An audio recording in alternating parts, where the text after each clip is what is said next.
Општина Газибаба ја разгледувала можноста за изградба на постројка за термички и физичко-хемиски третман на неопасен отпад на незина територија. Од локалната самоуправа нарачала изработка на стратегиска оценка за влијанието врз животната средина за урбанистички проект со кој што би се овозможило оформување на една градежна парцела за изградба на објектот оваа намена. Станува збор за студии за 3 локации за индустријскиот комплекс Железара во катастарската општина Старо Скопје, која што не е опфатена со детален урбанистички план. Најголема површина од 11,42 хектари, која би се добила со спојување на делови од 3 катастарски парцели, има локацијата кај местноста викана Камник.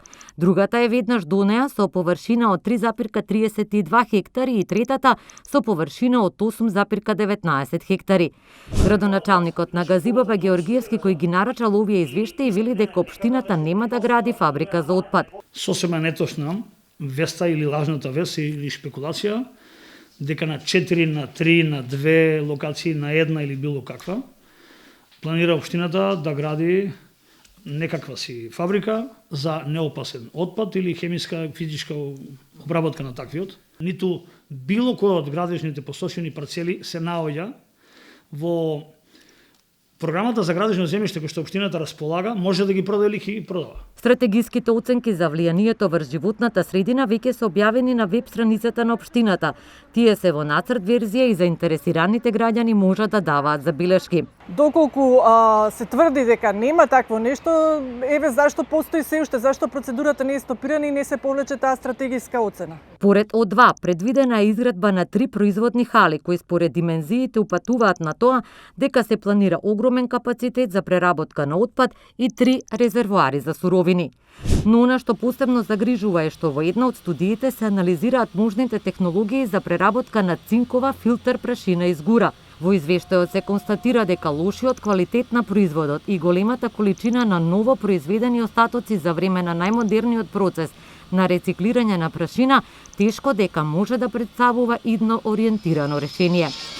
Сепак генерален заклучок кој произлегува од студијата е дека ваква постројка за обработка на отпад не би требало да представува сериозна закана за животната средина, но само доколку се почитуваат сите правила при изградба и горење на отпадот. Од технолошкиот процес за третман на неопасниот отпад не се очекуваат емисии во почвата, бидејќи машините ќе бидат поставени во затворени хали со бетонирана основа, затворени со кровна конструкција кои немаат директен допир со почвата. Во натамошната фаза на планирање ќе се утврди методата на складирање на сите идентификувани видови на отпад од урбаните опфати, така што ќе може да се оцени дали овие влијанија ќе бидат значајни, пишува во еден од нацрт извештаите. Процесот на контрола и доколку има недостатоци, знаеме како се одвива. Значи, тие процеси каснат потоа казнивоста на оние загадувачи кои веќе направиле исто не иде како што треба по законот, така заради тоа ние како граѓани највеќе алармираме. Во општина Газибаба, освен за овие извештаи, течат роковите и за јавната расправа за деталниот урбанистички план за Железара.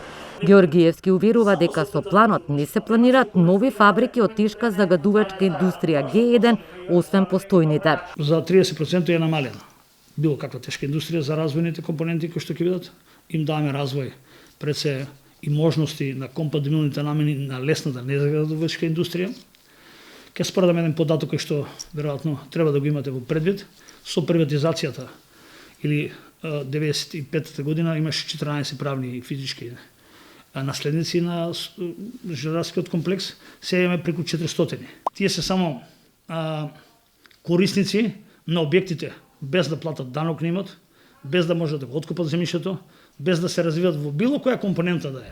Активистите сметаат дека има простор да се намали бројот на објекти со лесна индустрија. Има мало зголемување на Г2 и Г3 незагадувачки индустрија. Значи, нашите барања се јасни и гласни. Да се намалат и тие веќе уцртани Г2 и Г3 незагадувачки индустрии, бидејќи, како што напоменав, Граѓаните се уште немаат доверба во институциите што треба да ги контролираат и тие незагадувачки индустрии. Екологистите велат дека будно ќе ја следат најавената урбанизација на овој дел од Газибаба и дека нема да дозволат преку ноќ да почнат да се градат нови индустријски капацитети во овој дел од Скопје.